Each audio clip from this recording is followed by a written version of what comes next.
اعوذ باللہ من الشیطان الرجیم بسم اللہ الرحمن الرحیم اللہم صل علی محمد وآل محمد وعجل فرجہم۔ السلام علیکم ورحمۃ اللہ وبرکاتہ۔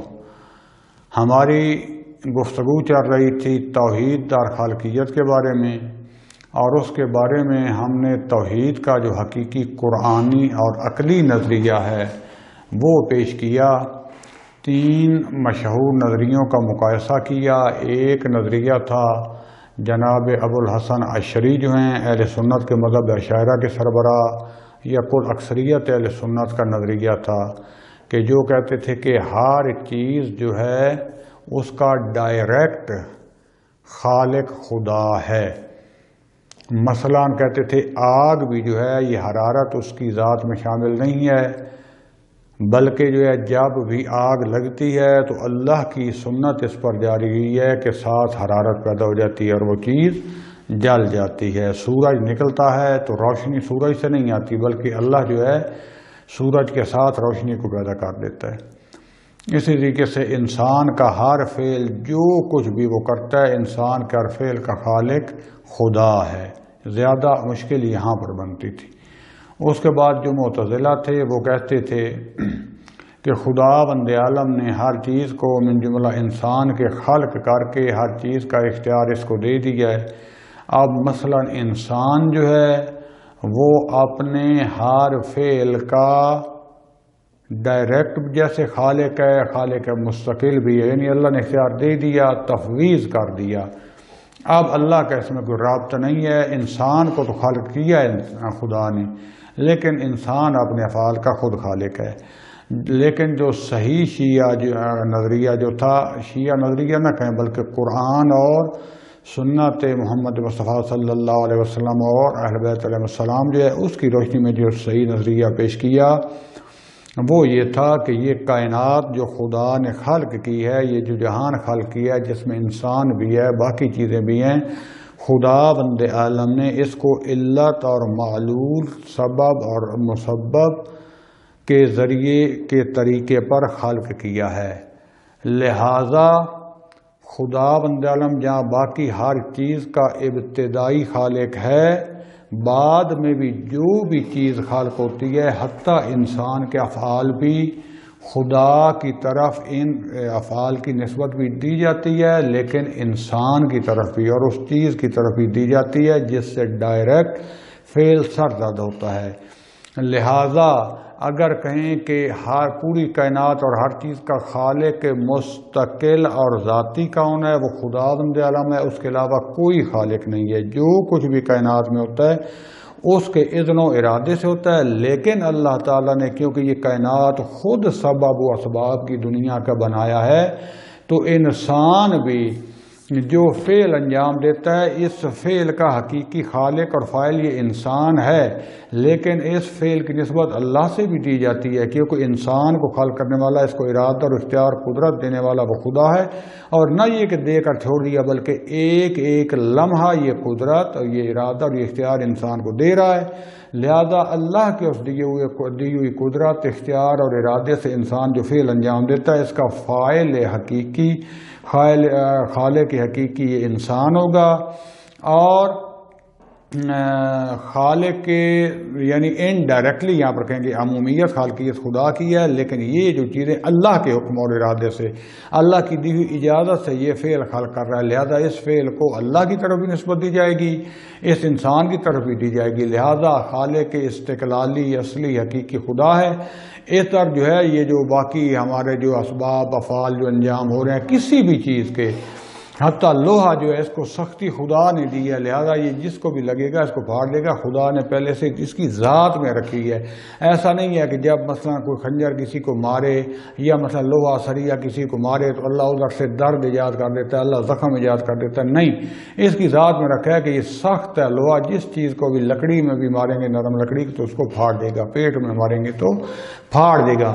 لہذا یہ سختی کس نے دی؟ اللہ نے دی، اللہ کے حکم سے، اس کی قدرت سے، ارادے سے عمل بھی کر رہا ہے۔ ہاں اللہ اگر چاہے تو جلتی ہوئی آگ کو ٹھنڈا بھی کر سکتا ہے، اس کی گرمی اس سے لے سکتا ہے، جیسے کہ حضرت ابراہیم علیہ السلام کے ساتھ ہوا۔ لہذا خلاصہ کلام جو نکلا وہ یہ تھا کہ جب ہم پورا یہ کہتے ہیں کہ خدا ہر چیز کا خالق ہے مستقل اور ذاتی، تو بعض چیزوں کا وہ ڈائریکٹ خالق ہے، بعض چیزوں کا انڈائریکٹ خالق ہے۔ سادہ انداز میں آپ یہ کہہ سکتے ہیں خالق سب کا ہی ہے۔ اب جو انڈائریکٹ چیزیں ہیں اس کا ڈائریکٹ اللہ نے اس کو اختیار دیا کہ یہ اس کو خلق کرے، یہ اس کو ایجاد کرے، اللہ کی دی ہوئی قدرت طاقت ہر چیز کے ساتھ۔ تو کیونکہ اس کا ارادہ شامل ہے، ارادہ اللہ کے بھی شامل ہے، اللہ کا ارادہ عمومی ہے، یہ ارادے کی بحث میں آئیں گے کہ اللہ یعنی اس کو روکنا نہیں چاہ رہا، لیکن پہلے اللہ نے اس کو رستہ بتا دیا ہوا ہے، انا ہدینا السبیلا اما شاکرا و اما کفورا، اللہ نے رستہ بتا دیا، ہدایت دے دی کہ یہ کام کرنا غلط ہے۔ کسی کو ناجائز ایک تھپڑ بھی مارو گے اگرچہ یہ طاقت اللہ نے دی، اور اس وقت بھی جو طاقت استعمال کر رہے ہیں یہ ڈائریکٹ اللہ کی طرف سے آ رہی ہے، لیکن اللہ نے کیونکہ یہاں اختیار دیا ٹھیک ہے غلط بھی کرتے ہو تو کر لو، اس کا تمہیں بھگتنا پڑے گا، اس کا تمہیں جو اس کی سزا ملنی پڑے گی، اس کا تمہیں دینا پڑے گا جو ہے جواب۔ اگر جو ہے حق کے رستے میں مار رہے ہو تو خدا بند عالم اس کا جو ہے آپ کو ثواب دے گا، لیکن اگر اللہ چاہے تو آپ کا ہاتھ یہیں پر ہی جو ہے شل ہو جائے، روک دیا خدا کر سکتا ہے، لیکن خدا نے نہیں روکا تو اب ڈائریکٹ اپنے ارادے سے کون کر رہا ہے؟ انسان کر رہا ہے یا جو چیز بھی ہے۔ اسی طریقے سے طبیعی عوامل بھی آ جاتے ہیں۔ پاس حقیقت یہ ہو گئی خالقیت ہر چیز کی اللہ کے پاس ہے، لیکن کہیں پہ ڈائریکٹ ہے، کہیں پر جو ہے انڈائریکٹ ہے خدا کے بنائے ہوئے اسباب کے ذریعے، اور خدا نے خود یہ سبب بنایا۔ اس چیز کی میری آپ کی کسی جرات ہی نہیں ہے کہ ہم ایک حرف، ایک کلمہ، ایک ضرب، ایک قدم بھی اٹھا سکیں۔ آپ جب اٹھا رہے ہیں تو اللہ کی دی ہوئی طاقت سے ہے، تو سمجھے ادھر سے جیسے آپ مثال دی تھی کہ ایک جو ہے ریموٹ جو سارا اس میں ایسا کمپیوٹر اور وہ فٹ ہے کہ جس کو ہر چیز کی تمیز دے سکتا ہے کہ یہ کرنا ہے یہ نہیں کرنا، اور اپنی بیٹری کے ذریعے یا پیچھے بجلی کے ذریعے ایک ایک لمحے کے لیے جو ہے اس کو بنایا بھی مثلا جس نے ہے، اور جو اس کو بجلی اور جو سارا کچھ دے رہا ہے وہ اس کا خالق ہے۔ اب اگر ایک لمحے کے لیے بھی پیچھے سے کرنٹ بجلی یا بیٹری کی ختم ہو جائے تو یہ روک جائے گا، حرکت نہیں کر سکے گا۔ لہذا وہ دیکھ رہا ہے سارا کچھ کہ ریموٹ یہ کیا کچھ کر رہا ہے، تو اس کا مطلب ہے اس کا ارادہ بجلی دینے والے کا، کرنٹ دینے والے کا، اس کا وجود بنانے والے کا، اس کی مرضی سے ہے۔ مرضی سے ہے یعنی دیکھ رہا ہے کہ چاہے غلط ہے چاہے ٹھیک ہے، اللہ نہیں کہہ رہا کہ غلط کرو، اللہ نے تو ٹھیک کا کہا ہوا ہے لیکن اب اختیار دیا ہوا ہے تو یہ غلط بھی کر رہا ہے۔ تو اس طریقے سے جو ہے افعال ہماری طرف بھی نسبت ہیں، اللہ کی طرف سے ہم فاعل حقیقی ہیں، خدا فاعل مستقل ہے۔ یہاں پر آپ جو تین جو ہے شبہ پیدا ہوتے ہیں، پہلا شبہ جو ہے وہ ثنویت کا ہے اور شبہ شرور ہے۔ مثلا یہ جو دو گانے پرستان ہیں وہ کہتے ہیں کہ جب خالق ایک ہے تو خیر کی جنس ایک ہے، شر کی جنس اور ہے وہ ایک ہے، لہذا ایسا نہیں ہو سکتا کہ یہ جو ہم جتنے شرور، یہ بلائیں، یہ مصیبتیں، یہ تکلیفیں، یہ جو عالم میں ہم مشاہدہ کرتے ہیں، وہ کہتے ہیں کہ کیونکہ شر خیر کے مقابلے میں ہے، شر خیر کی ضد ہے۔ اب ایسا نہیں ہو سکتا کہ دونوں کا ایک ہی مبدا ہو، کیونکہ ہم ثابت کر چکے ہیں کہ اللہ مبدا خیر ہے، تو پھر اس سے جب شر نہیں ہو سکتا، جب کہ ہم شر اور مصیبتیں تکلیفیں یہ دیکھتے ہیں کہ یہ ہیں، لہذا انہوں نے گمان کیا، انہوں نے نتیجہ کیا نکالا، انہوں نے جہان کے دو مبدا بنا لیے، ایک کا مثلا نام رکھ لیا اہرمان، ایک کا نام رکھ لیا یزدان۔ اس طریقے سے ہندو جو ہیں انہوں نے علیحدہ نام رکھے ہیں، یونان کی فرنگ میں اور تھے، اگرچہ یہ پھر کہتے ہیں کہ ہو سکتا ہے اوپر ایک ہو لیکن اس نے دو خلق کیے ہوئے ہیں، تو اس کا مطلب ہے جو اوپر والا ہے وہ تو ایک ہی ہے، لیکن پھر سوال آئے گا کہ جو اس نے دو خلق کیے ہیں، ایک خالق خیر کا ہے دوسرا شر کا ہے، جب وہ دونوں کو کر رہا ہے تو شر خیر کے مقابل ہے، تو یا تو وہ مرکب ماننا پڑے گا جو کہ نہیں ہے، تو اس کا مطلب ہے دو علیحدہ علیحدہ، ایک فقط شر کو پیدا کرتا ہے، ایک فقط خیر کو پیدا کرتا ہے۔ تو لہذا یہ جو ہے شبہ پیدا کرتے ہیں کہ مبدا شرور خدا نہیں ہو سکتا، وہ کوئی دوسرا خدا ہے۔ یہ ہمارا جو خدا خیر والا کی، کیونکہ خیر محض ہے، اس سے وجود ملتا ہے ہر چیز کو اور احسن وجود ملتا ہے، تو پھر شر جو ہے شر کو یہ احسن نہیں سمجھتے کہ اور شر مصیبت ہے، کوئی بھی شر سے پیار نہیں کرتا اور خیر کے مقابلے میں اس کو سمجھتے ہیں۔ تو یہاں پر جو ہے پہلے قدم پر آ کر ہمیں خود سمجھنا پڑے گا کہ شر ہے کیا، تاکہ ہم پھر دیکھیں کہ شر کا خالق کون ہے، یہ کیا ہے، یہ خدا کیسے خلق کرتا ہے، اس کی حقیقت کیا ہے۔ پہلے ہمیں خود جو ہے جیسے ہمیں مخلوق کا جب پتہ چل گیا تو پھر خالق کا بھی پتہ چل جائے گا کہ مخلوق کس صنف کی ہے، تو خالق جو ہے ایک حد تک اس صنف کا ہوگا۔ تو جب ہمیں خود شر کا پتہ چل گیا تو ہمیں پتہ چل جائے گا کہ پھر جو ہے یہ شر خالق کیسے ہوتا ہے۔ اس کے بارے میں اگرچہ عدل کی بحث میں جو ہے شرور کی بحث تفصیل سے دوبارہ آئے گی، لیکن یہاں پہلے جو ہے شر کے بارے میں دو نظریے پیش ہوئے ہیں علماء نے، دانشمندان نے۔ ایک جو نظریہ ہے وہ کہتے ہیں کہ شر جو ہے اس کی شر کب ہوتا ہے، جب ہم کسی ایک وجود کو، ایک چیز کو، ایک صفت کو، ایک امر کو دوسری چیز، دوسرے وجود، دوسری صفت، دوسرے امر کے ساتھ مقایسہ کرتے ہیں تو ہم دیکھتے ہیں وہ خیر ہے، اس کی نسبت یہ خیر نہیں ہے، تو اس کو ہم کہتے ہیں شر۔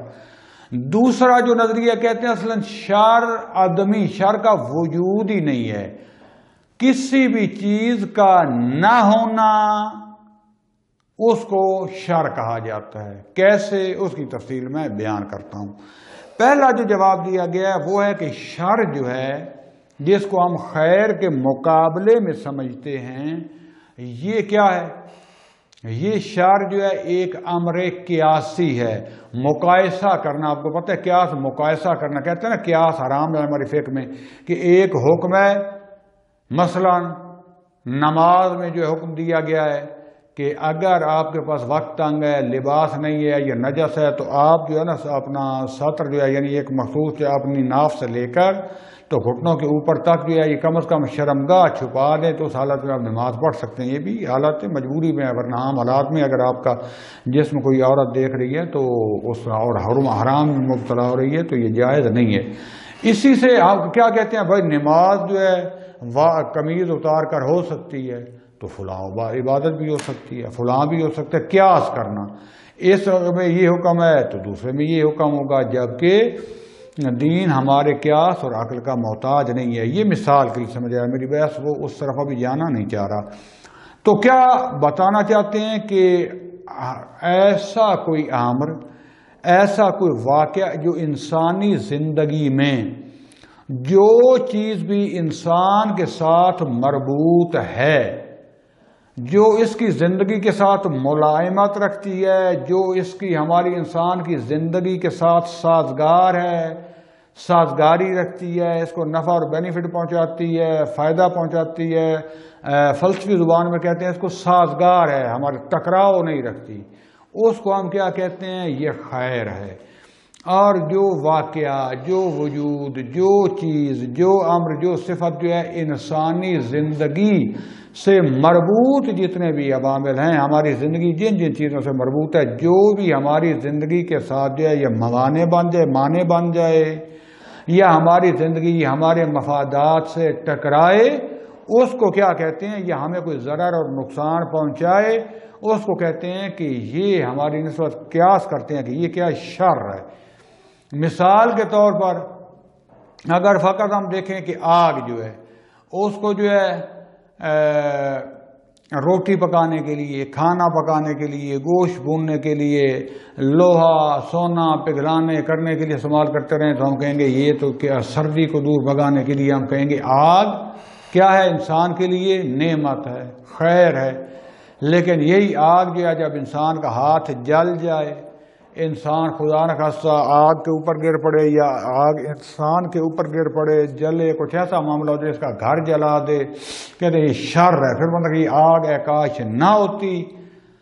یعنی ہم اپنے ساتھ دوسرے وجود کا مقایسہ کرتے ہیں۔ مثلا سانپ ظاہری پھر رہے ہوں تو بڑے خوبصورت لگتے ہیں، اگر ہمیں کچھ نہ کہتے تو کتنے خوبصورت رینگ رینگ کے چلتے ہیں، اگر یہ کچھ نہ کہتے تو ہم ان کو پکڑ کے گلوں کا ہار بناتے، کھیلتے، لیکن دیکھا زہریلا ہوتا ہے، ڈس لے تو اس میں موت کا بھی خطرہ ہوتا ہے، یہ بہت زیادہ تکلیف ہوتی ہے، زہر ہم کہتے ہیں شر ہے، اللہ نے کیوں بنایا۔ بچھو اسی طریقے سے، پانی جب تک مائع حیات ہے، پیاس اس کے بغیر بجھتی نہیں ہے، زندگی اس کے بغیر چل نہیں سکتی، غذائیں اس کے بغیر پک نہیں سکتی، آکسیجن اس کے بغیر بن نہیں سکتی، بادل اور زندگی اس کے بغیر جو ہے زمین اس کے بغیر زندہ نہیں ہو سکتی، تو ہم کہتے ہیں کیا ہے، یہ جو ہے خیر ہے ہمارے لیے۔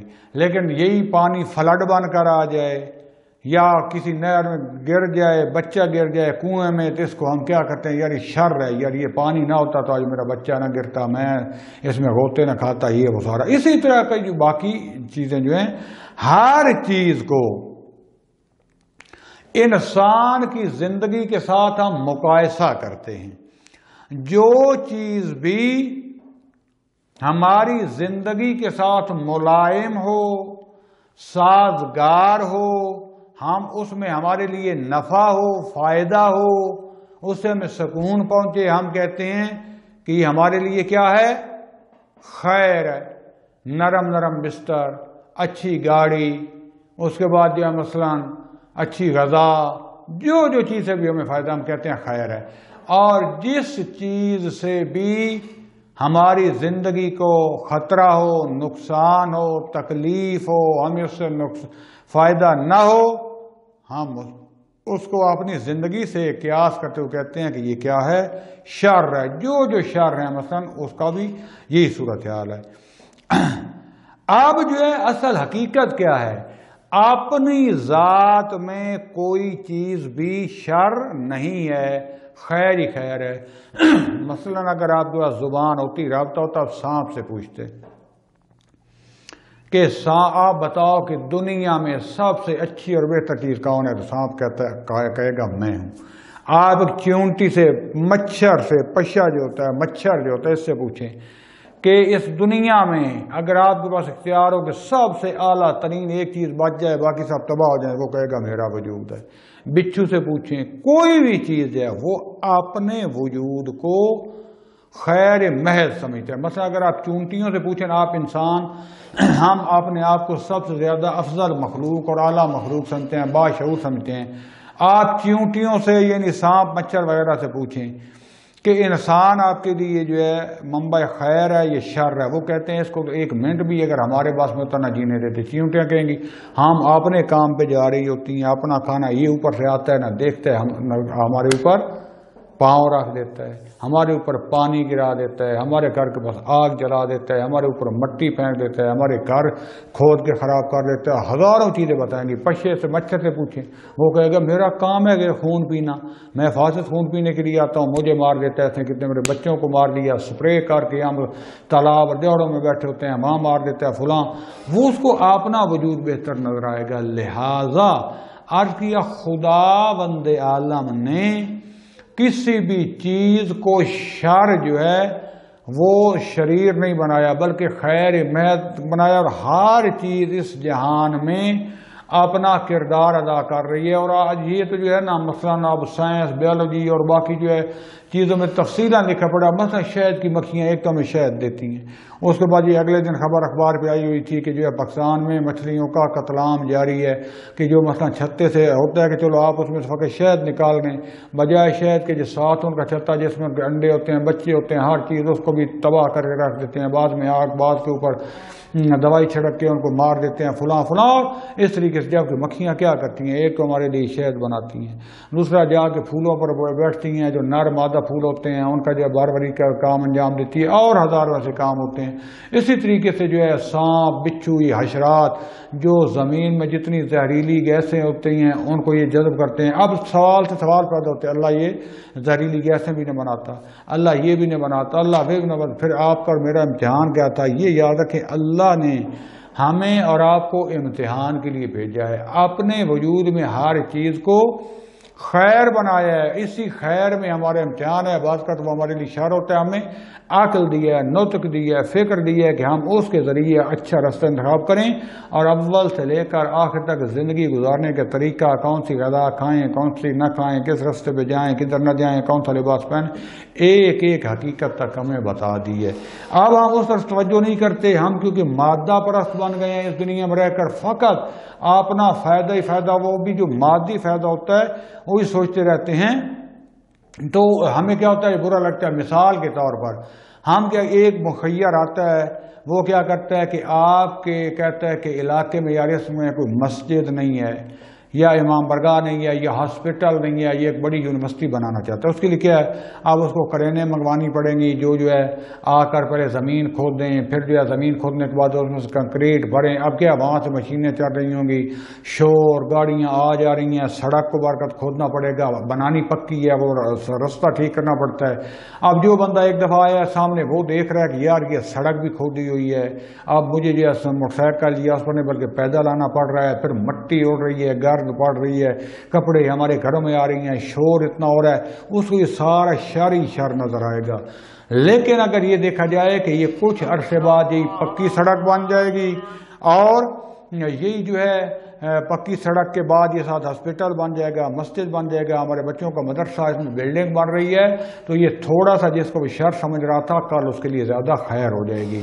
بعض اوقات انسان جو ہے جیسے ورزش کرتا ہے تو ورزش بڑی سخت ہوتی ہے، مثلا یہ غذا نہیں کھاؤ، یہ کھاؤ، صبح سویرے اٹھو، اتنا دوڑو، اتنا بھاگو، یہ کرو، بڑی تکلیف ہوتی ہے، لیکن ایسا ایسا کیا ہوتا ہے اس کو انسان شر سمجھتا ہے، پڑھو دن رات محنت کرو یار کیا، لیکن اسی کے بعد انسان ایک انسان بنتا ہے، عالم بن جاتا ہے، ایک جو ہے ورزشکار بن جاتا ہے۔ تو یہ دنیا کا نظام پہلے بیان کر چکے ہیں، سبب و اسباب کا ہے۔ بعض ہر چیز اپنی ذات میں خیر محض ہے، اپنی ذات میں مرتبہ اول اور بالذات میں وہ خدا بند عالم نے ایک چیز کو خلق کی ہے، مچھر کو خلق کی ہے، انسان کو خلق کی ہے، لوہے کو خلق کی ہے، جانور کو خلق کی ہے، اپنی ذات میں جو ہے یہ کیا خیر محض ہیں۔ لیکن جب ان کا مقایسہ کیا جاتا ہے دوسری چیزوں کے ساتھ کہ ہر وہ انسان جو ہے کہ جو ہر وہ چیز جو ہے، ہر وہ امر جو ہے، ہر وہ صفت جو ہے جو ہمارے لیے فائدہ مند نہیں ہوتی یا اس میں ہم اپنا نقصان دیتے ہیں، ہم اس کو شر کا نام دیتے ہیں۔ لہذا اللہ جو خالق ہے وہ فقط خیر کا خالق ہے، اس نے ہر چیز کو اپنے لیے خیر کا خلق کیا ہے۔ ہم فقط جو ہے یہ وجود اضافی جو ہوتا ہے جب مقایسہ کرتے ہیں وہ میری نسبت، یعنی ان سب باتوں کو چھوڑ دیں۔ اللہ نے انسانوں کو تو خیر میں جو ہے خلق کی ہے، اب ایک انسان اللہ نہ کرے ڈاکو بن جاتا ہے، زانی بن جاتا ہے، قاتل بن جاتا ہے، چور بن جاتا ہے، تو یہ کیا ہے میری نسبت جو کیا ہے وہ بھی انسان۔ آپ نے وجود میں اللہ نے اس کو بھی خیر محض بنایا تھا، مجھے بھی خیر محض بنایا تھا، لیکن اب وہ کیونکہ بد کر رہا ہے تو میں اس کو شر سمجھ رہا ہوں۔ یعنی بعض چیزیں ایسے اللہ نے اپنی ذات میں ہر چیز کو اپنی ذات میں اللہ نے ہر چیز کو اپنی ذات میں خیر جو ہے وہ خلق کی ہے، اور اللہ فقط خیر کا خالق ہے۔ لیکن جب ہم مفہوم اضافی لیتے ہیں، جب آپس میں مقایسہ کرتے ہیں تو اس وقت کیا ہوتا ہے ہمیں یہ شر نظر آتا ہے۔ لہذا جو ہے خود حکیم سبزواری جو ہیں، ملا سبزواری جو ہیں، وہ اسی مطلب کی طرف اشارہ کرتے ہیں، وہ کہتے ہیں کہ ہر وجود جو ہے، حتیٰ وجود امکانی بھی جو ہے وہ ذاتاً خیر ہے، اس کی ذات میں خیر ہے، اور حتیٰ دوسروں کے ساتھ بھی مقایسہ کرتے رہیں اس کی ذات میں خیر ہے۔ لیکن یہ مقایسہ دو قسم کا ہوتا ہے، ایک مقایسہ اس کی علت کے ساتھ جو اس کو خلق کرنے والی ہے، اس کے لیے خیر محض ہے کیونکہ اس کے ساتھ ملتا ہے، ملائم ہے، لہذا مخلوق اللہ کے لیے، اللہ مخلوق کے لیے خیر ہے۔ لیکن جب اس کے عرض میں جو چیزیں پائی جاتی ہیں ان کے ساتھ مقایسہ کیا جاتا ہے تو اس میں بعض صلاحیتیں ہوتی ہیں، بعض اس میں نہیں ہوتی، اس میں بعض صفات ہوتی ہیں، اس میں بعض صفات نہیں ہوتی، اس کا وجود مثلا بڑا ہوتا ہے، اس کا وجود چھوٹا ہوتا ہے، اور جب یہ مقایسہ کیا جاتا ہے تو اس کے مقابلے میں یہ جو ہے دوسری چیز یہ شر نظر آتی ہے۔ لہذا یہ جو فساد پذیری وغیرہ جو بعض کا کام دیکھتے ہیں کیونکہ مادہ ہے اور مادہ میں یہ چیز پائی جاتی ہے تو ہم اس کو شر سمجھتے ہیں۔ لہذا اس کا نتیجہ یہ نکلا کہ خدا نے فقط ہر چیز کو خیر خلق کی ہے، جب ہم مقایسہ کرتے ہیں تو ہمیں شر نظر آتے ہیں، ورنہ کائنات میں کوئی چیز شر نہیں ہے۔ لیکن یہاں سے پھر جو ہے سوال اٹھتے ہیں، کہتے ہیں یار ان کو چھوڑ دو، ہمارے جو ہے اپنے جسم میں بس کا درد ہوتا ہے، رسولی بن جاتی ہے، یا بس آپریشن کرانا پڑتا ہے، مریض ہو جاتا ہے انسان، اسی طریقے سے جو ہے یہ جو سخت سردی سخت گرمی تو یہ شر نہیں ہے تو اور کیا ہے؟ تو یہ بھی اس میں جواب ہوتا ہے کہ اس کو ہم پھر مقایسہ اپنی ذات کے ساتھ کر رہے ہیں. لیکن افلاطون جناب افلاطون اس کا جواب دیتے ہیں، کہتے ہیں اصلا شر جو ہے نا شر آدمی ہے، شر ہے ہی نہیں کہ آپ کا نتیجہ جائے. جیسے پہلے میں ثابت کیا نا کہ اللہ نے فقط خیر کو خلق کیا لہذا اللہ بس ایک ہے. ایسا نہیں ہے کہ شر اور ہے، آدھی شر ہیں آدھی جو ہے خیر ہیں، یہ کچھ شر ہیں تو شر کا خالق اور خیر کا مالک اور. کہا نہیں، اللہ ایک ہی ہے، اس نے فقط خیر کو خلق کیا ہے. یہ شر کہاں سے نظر آتی ہے؟ جب ہم ایک دوسرے سے مقایسہ کرتے ہیں. لہذا اللہ نے ہر چیز کو اپنی ذات میں خیر پیدا کی ہے، لہذا یہ ثنویہ والا شبہ دور ہو جاتا ہے. بعد اس سے تھوڑا آگے تک جاتے ہیں، شرور ذاتی ہے. ایک مثلا عدل میں کھول کے بحث کروں گا. عدل میں ایک بحث آتی ہے، سوال لوگ کرتے ہیں، لڑکا عام جاتا ہے کہ بھائی دیکھیں زلزلہ آتا ہے، سیلاب آتا ہے، اس میں 6 ماہ کا بچہ مر جاتا ہے. 6 ماہ کا بچہ جو ہوتا ہے یہ تو بیچارہ معصوم ہے، اس کا تو کوئی گناہ نہیں ہے. باقیوں کے تو گناہ ہوں گے، یہ ہوگا وہ، اس کا کیا گناہ تھا؟ تو ایک سادہ سا جواب ہے، اللہ یہ ظلم وہاں پر ہوتا ہے جہاں پر کسی کا حق ہو. یہاں کسی کا اللہ نے کو لکھ کے دیا ہوا تھا، یہ بچہ جو تھا آیا یہ کسی اور کی مخلوق اللہ کی مخلوق تھا؟ اللہ نے کہ لکھ کے دیا ہوا تھا کہ میں اس کو 100 سال زندگی دوں گا؟ نہیں، اللہ نے کہا تھا میں تمہیں اولاد ہو سکتا ہے نہ دوں، دے کے 1 سال میں لے لوں، 10 سال میں لے لوں، ہو سکتا ہے اولاد پہلے مر جائے والدین کو بعد میں دوں، سب کو اکٹھا مار دوں. یہ میرا کام ہے، تمہیں تیار رہنا چاہیے میرے پاس آنے کے لیے جو میں نے رستہ بنایا ہے. لیکن یہ بحث ہوگی عدل والی ادھر جو بعد میں جب عدل کی بحث آئے گی. یہاں پر افلاطون اور باقی علماء دانشمندان کچھ کہتے ہیں کہ اصل شر یعنی کسی چیز کا نہ ہونا، وجود کا نہ ہونا، اس کو کہتے ہیں شر. یہ جو حوادث اور وقائع جس کو ہم شر کہتے ہیں، اصل ان کی ہم صحیح تحلیل نہیں کرتے. اصل یہ کیا ہے کہ جب بھی کسی چیز کا نہ ہونا جو ہے کسی وجود کا نہ ہونا، اس کو کہتے ہیں شر. مثال کے طور پر ہم موت کو کیا کہتے ہیں؟ ہم کہتے ہیں موت کو شر سمجھتے ہیں، موت واقع ہو جانا. جبکہ موت کیا ہے اصل میں یہ ہے کہ یہ جو روح، یہ جو زندگی روح کے ذریعے جس میں ہوتی ہے وہ منقطع ہو جاتی ہے. یہ روح جو ہے دنیا سے اس میں چلا جاتا ہے. تو ہم کیا کہتے ہیں؟ ہم کہتے ہیں چل پھر رہا تھا، باڈی سے روح نکل گیا، موت واقع ہو گئی. یعنی روح کا نہ ہونا، زندگی کا نہ ہونا، اس کو ہم شر سمجھتے ہیں. پاس نہ ہونا، عدم جو ہے شر یعنی نہ ہونا.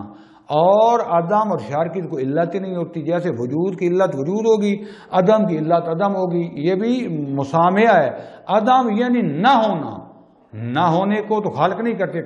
آپ ایسا نہیں کر سکتے. اب یہ چیزیں کچھ ہمارے لیے، میں پہلے معاد کی بحث کر چکا ہوں، موت کی بحث کر چکا ہوں، تو یہ بات چیزیں ہمارے سمجھانے کے لیے تمثیل ہیں. کہتے ہیں نا موت واقع ہو گئی، یہ ایک بحث ہے. موت آیا وجود ہے یا نہ؟ اصل کیا ہے؟ اصل یہ ہے کہ روح کا باڈی سے جدا ہو جانا، یہ موت ہے. تو لہذا اللہ کو نئی چیز موت جس کو ہم شر کریں یہ خلق نہیں کر سکتا. ایک انسان بیمار ہوتا ہے، بیمار اصل کو بیماری کہاں سے ہوتی ہے؟ یا اس میں کوئی وائرس آ جاتا ہے اور وہ اس کے خلیے توڑ دیتا ہے، اس کا جو نظام ہوتا ہے، مثلا ہارٹ فیل ہو جانا، چلتے دل کا بند ہو جانا، کام کرنا چھوڑ دینا. یعنی دل جو کام کر رہا تھا، کہنا دل یعنی دل کے کام کرنے کا نہ ہونا یعنی عدم. تو یہ خلل جو واقع ہوتے ہیں، یہ خلل کو وجود ہی نہیں ہوتے، بلکہ چلتی جو چیز خراب ہوتی ہے، یعنی اس کا خلیہ، اس کا ایک جو ہے پرزہ وہ بگڑ گیا. کیا ہو گیا؟ یعنی وہ پرزہ اب نہیں ہے، اپنی حالت میں نہیں ہے. اس کو شر کہتے ہیں. لہذا شر کیونکہ آدمی ہے. مرض کا صحت، ہم کہتے ہیں مریض ہو گیا. مریض کیا؟ یعنی صحت کا نہ ہونا. سردی یعنی گرمی کا نہ ہونا، گرمی یعنی سردی کا نہ ہونا. جب ہمارا جو ہے تعادل طبیعی نہ رہے، ہمارے جسم میں کوئی چیز نہ رہ جائے، کوئی خلیہ ٹھیک نہ رہ جائے، تو اس کو ہم کیا کہتے ہیں؟ مریض ہو گیا.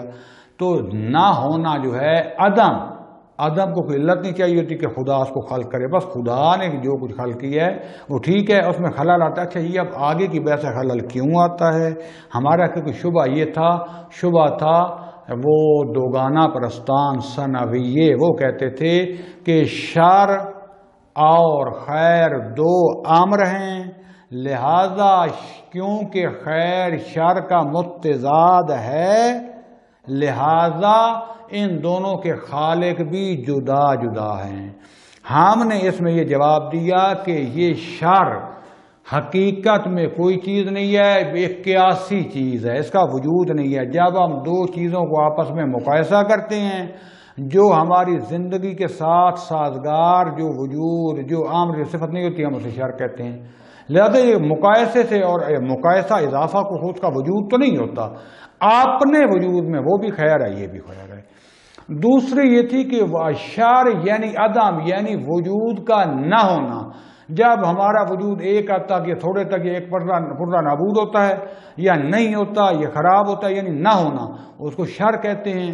تو لہذا جواب یہ ہوا شر کوئی مخلوق نہیں ہے، شر کوئی وجود نہیں ہے کہ اس کی علت ہو۔ لہذا جو کچھ بھی ہے اپنی ذات میں خیر ہی خیر ہے، لہذا اس خیر کا ایک ہی خالق ہے، وہ خدا ہے۔ یہ جواب یہاں تک ہو گیا۔ اب آگے ایک ہو سکتا ہے کہ مثلا آپ سوال پیدا کریں کہ عدل کی بحث میں آ جائیں گے۔ مثلا جو ہے چلو نہ ہونا اسے اللہ مریضی کیوں اللہ نے بنائی، اللہ نے جو ہے یہ بچے کو کیوں مارا، اللہ نے مثلا جو ہے فلڈ کیوں بھیجا، تو یہ شروع جو عدل کے بحث میں آئیں گے وہاں پر اس کا انشاءاللہ جواب ہوگا۔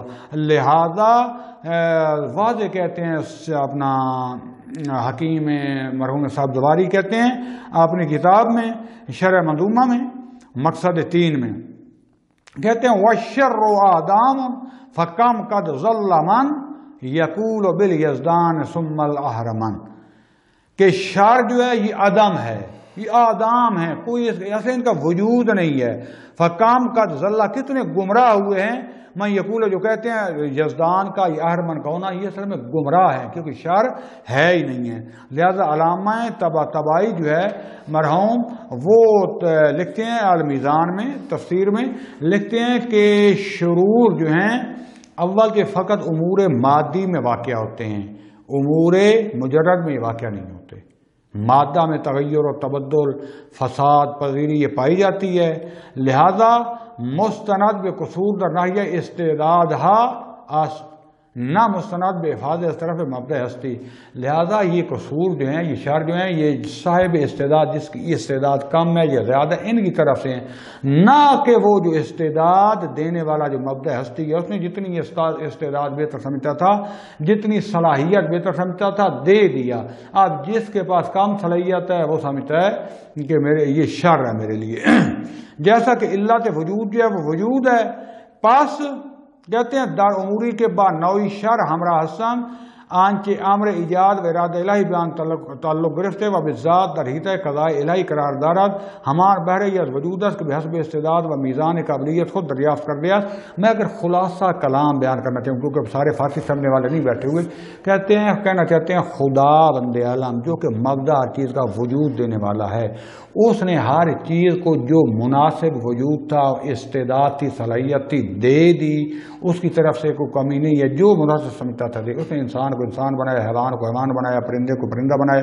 اب یہ پرندہ اس کے سوال کرے کہ مجھے انسان کیوں نہیں بنایا، انسان سوال کرے کہ مجھے پرندہ کیوں نہیں بنایا۔ پھر اب پہلے ابھی بحث ہوگی کہ وہ حکیم ہے، وہ بہتر جانتا ہے کہ اس کو کیا ہونا چاہیے تھا۔ لہذا اس نے ساری صلاحیت اور ہر چیز دے دی ہے۔ ہم جب ان استعداد اور اس کی کمی کو دیکھتے ہیں اور بالعرض ایک دوسرے کے ساتھ جو ہے وہ مقابلہ کرتے ہیں، مقایسہ کرتے ہیں، تو ہمیں شر نظر آتا ہے۔ لہذا خدا فند عالم فقط اس نے خیر خلق کی ہے، اور وجود جو ہے وہ خیر ہے، اور خدا فند عالم اس کا ہی خالق ہے۔ لہذا خالق ایک ہے، دو نہیں ہیں۔ اس کے بعد جو ہے دوسرا شبہ آ جائے گا توحید در خالقیت اور افعال کبھی۔ یہ شبہ یہ تھا کہ جب آپ کہتے ہیں کہ چاہے ڈائریکٹ چاہے انڈائریکٹ خدا بند عالم ہر چیز کا خالق ہے، تو پھر یہ افعال کبھی جو ہیں چوری، ڈاکہ، زنا، شراب، ہر چیز، یہ بھی پھر اللہ ان کا خالق ہے، اللہ ان کو یہ کروا رہا ہے، تو پھر جزا و سزا کیسی؟ تو اس کا انشاءاللہ جواب آئندہ جلسے میں۔ السلام علیکم ورحمۃ اللہ وبرکاتہ۔